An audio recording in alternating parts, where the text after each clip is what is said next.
Cek. Halo sobat Nime, kita gas lagi dah jawaban. Dan seperti biasa, yang mau ngasih gua kopi bisa banget lah baca di deskripsi. Yuk langsung aja kita gaskan dulu dah jawabannya. Langsung aja gaskan. Mereview sedikit dari part sebelumnya. Saat ini Yunhai bersama dengan UWR mereka harus dapat menghadapi serangan yang diberikan oleh masa yang ada di ranah virtual. Dan di sini mereka berdua pun tahu kalau mereka nggak akan mungkin dapat menghentikan serangan yang diberikan oleh masa yang ada di ranah virtual. Apalagi saat ini tetua lainnya pun datang mencoba untuk dapat melepaskan sebuah serangan. Namun ketika UWR dan juga Yunhai sudah mulai pasrah, di sini Yunhai tiba-tiba aja dia mengambil mutiara jiwa yang dimiliki oleh UWR dan meminta kepada seluruh pasukan macan terbang miliknya untuk segera memberikan semua energi spiritualnya kepada dirinya, karena dialah yang akan menghentikan serangan yang diberikan oleh orang tua itu, yang membuat kini seluruh pasukan macan terbang langsung memberikan semua energi spiritualnya kepada Yunhai untuk dapat menghentikan serangan dari tetua yang ada di ranah virtual, yang membuat kini Yunhai tubuhnya mulai diselimuti oleh energi spiritual yang sangat-sangat banyak. Namun melihat Yunhai yang mengambil mutiara jiwa itu membuat UWR dia pun kesal dan dia meminta kepada Yunhai untuk segera kembalikan mutiara jiwa miliknya. Tapi untuk Yunhai dia pun mengatakan tidak, ini sudah terlambat. Di sini Yunhai dia pun mengatakan jika dia mengembalikan benda ini ataupun diambil secara paksa, itu hanya akan menghancurkan dirinya dan juga misinya. Jadi dia nggak bisa melakukannya, dan jika kau merebutnya secara paksa, itu hanya akan membuat misi kita jadi gagal. Dan kau juga adalah murid dari Kak Zo. Tentunya aku tidak akan mungkin dapat mengorbankan dirimu. Lagi pula kau adalah sekutu dan tidak mungkin kau akan melakukannya, ya kan?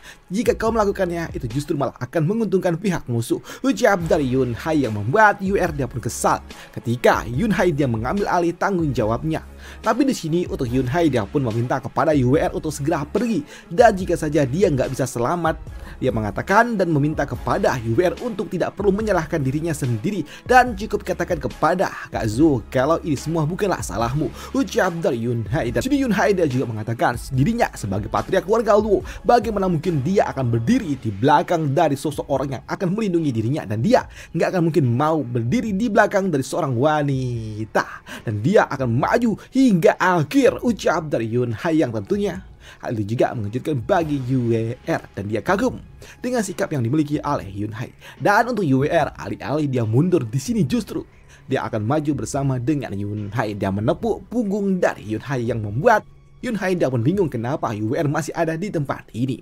Tapi untuk UWR dia mengatakan kalau manik jiwa itu adalah miliknya yang telah diberikan oleh masternya. Itu adalah hadiah milikku dari masterku, mana mungkin aku akan membiarkan kau mengambilnya begitu saja. Ucap dari UWR. Dan tentunya mendengar apa yang diucapkan oleh UWR yang tidak mau mundur membuat Yunhai dia pun kesal, karena saat ini UWR kondisinya tidak baik-baik saja. Kau sedang terluka parah, buat apa kau memaksakan diri? Sekarang pergilah. Ucap dari Yunhai. Tapi untuk UWR dia pun tidak.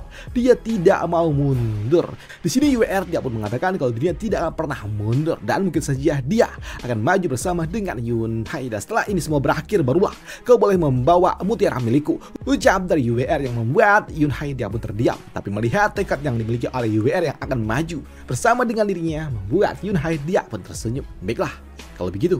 Tapi di sudut lainnya, untuk orang tua ini melihat Yunhai yang cukup percaya diri untuk dapat maju menahan serangan miliknya, membuatnya pun mengatakan kalau sepertinya kalian hanyalah bocah-bocah sombong. Apakah kalian pikir kalian dapat menahan seranganku? Tidak mungkin.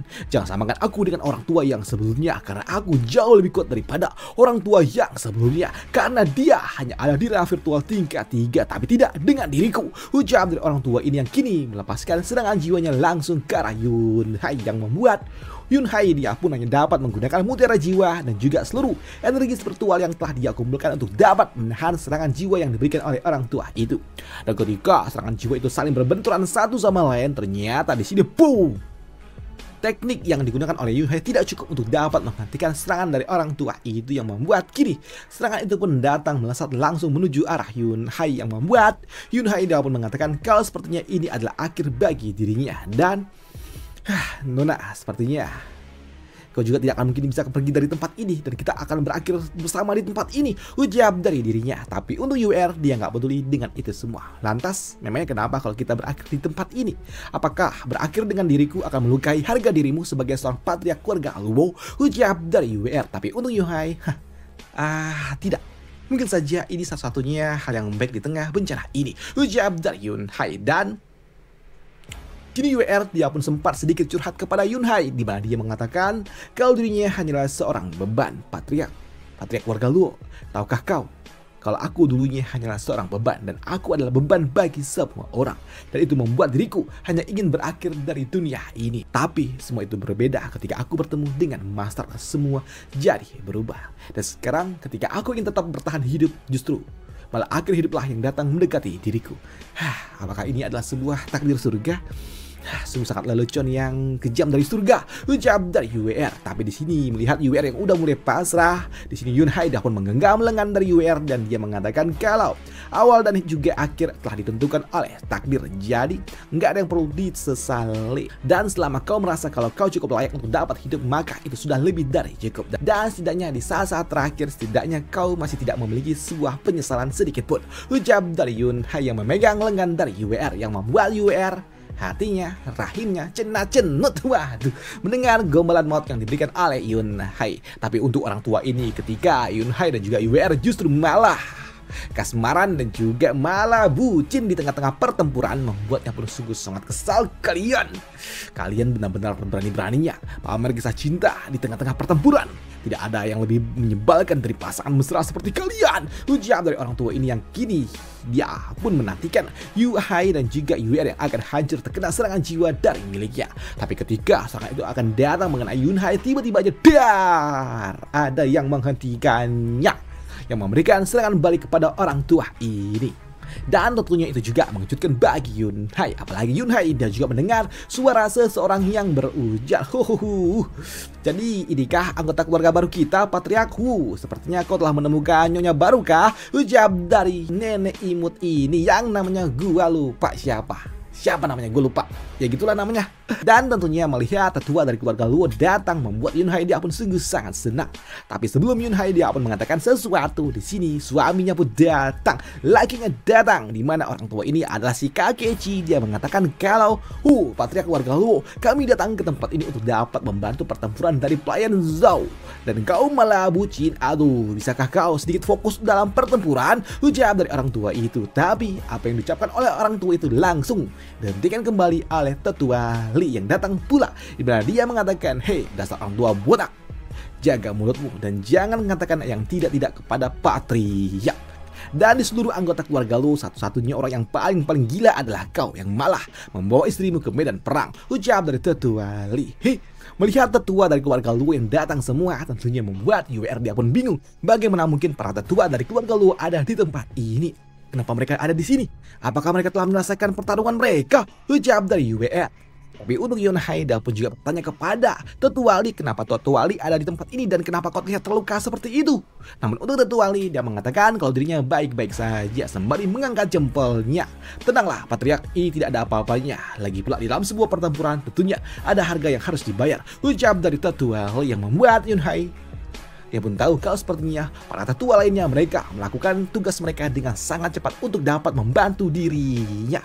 Jadi semua orang sampai mempertaruhkan segalanya hanya untuk dapat melindungiku, ujar dari Yunhai yang kagum dengan sikap yang dimiliki oleh para tetua dari keluarga Luo yang sungguh sangat setia, yang membuat Yunhai dia pun juga tersenyum di dalam hati dan mengucapkan terima kasihnya kepada para tetua yang telah rela berkorban untuk dirinya. Namun di sudut lainnya saat ini untuk Zhao Fan dia pun melihat apa yang telah dilakukan oleh para tetua-tetua inti yang dimiliki oleh keluarga Luo, yang membuat Zhao Fan dia berujar, mereka semua sungguh sangat luar biasa, tidak mengecewakanku, ujar dari Zhao Fan. Udah gitu aja untuk part kali ini untuk Zhao Fan, dan sepertinya makin lama makin pendek ya menurut gua ya. Gua aja ini take voice cuma 11 menit. Ini juga belum gua edit. Nanti udah gue edit mungkin sekitaran 9 atau 8 menit. Waduh, banyak banget bang untuk jawaban. Ya, mau bagaimana lagi ya coy. Soalnya dari sananya memang sependek ini. Dan agar sedikit durasinya agak lebih panjang sedikit, gue tambahin aja dah. Ini ada yang ngasih saweria cuy. Udah lama nih gak pernah gue buka. Yuk kita bacakan dulu. Dari Pokari. Kangen weh suara cewek yang dulu. Weh Pokari itu. Wah, yang dulu ya, ya yang dulu itu adik saya, dan sekarang udah jadi istri saya. Waduh. Dan di sini next dari Bet Mantep Min, gasken. Ya makasih Bet. Next dari Yoga Nagoya. Nagoya dari Batam lu Bang. Thanks Bang Jack udah jadi teman makan selama 3 tahun videonya. Waduh, dari 2022 ya. Iya sih. Makasih ya Yoga. Next dari Yoga lagi, ini di hari apa nih? Nggak tau lah. Di tanggal 2-nya. Kopi gorengan. Ya, makasih Yoga. Terima kasih rezekinya, semoga bisa nambah lagi dan ngasih rezeki lagi. Soalnya ini menjawab pertanyaan dari siapa namanya? Dari Pokari nih. Kan kangen nih suara cewek yang dulu. Itu suaranya tuh ada 2 tuh cuy. Suara adik gua atau suara bini gua. Ya, mungkin aja nih suara, kalau yang satu lagi tuh suara bini gua ya. Yang satu lagi suara adik gua. Dan sekarang udah jadi bini. Sebelumnya jadi cewek, sekarang jadi bini. Nah itu aja untuk part kali ini, dan sampai jumpa di part lanjutannya untuk jawaban besok lagi. Dan semoga masih bisa menghibur. Bye, thank you. Oh ya, gue mau kasih pengumuman juga kalau misalnya Shenlang dan juga Xiaogi nanti bakal gue lanjutkan di channel ini ya, di channel Cerita Kamai. Soalnya di bacotan itu bakal gue ganti gue gak akan bahas cerita itu lagi, bakal gue jadikan satu aja di channel ini. Untuk di bacotan nanti bakal gue upload cerita-cerita short aja lah, biar nggak terlalu bingung gue nguploadnya. Kadang-kadang sering salah upload. Waduh. Dah, itu aja informasinya. Nanti gue bikin juga informasinya di channel bacotan sebelum gue ganti ke short videonya. Dan itu aja untuk part kali ini, dan sampai jumpa di part lanjutannya. Bye, thank you. Tenang aja, jalur ceritanya itu tetap bakal gue lanjutkan. Nggak bakal gue skip tiba-tiba gitu, enggak. Udah itu aja, dan sampai jumpa di part lanjutannya. Bye, thank you.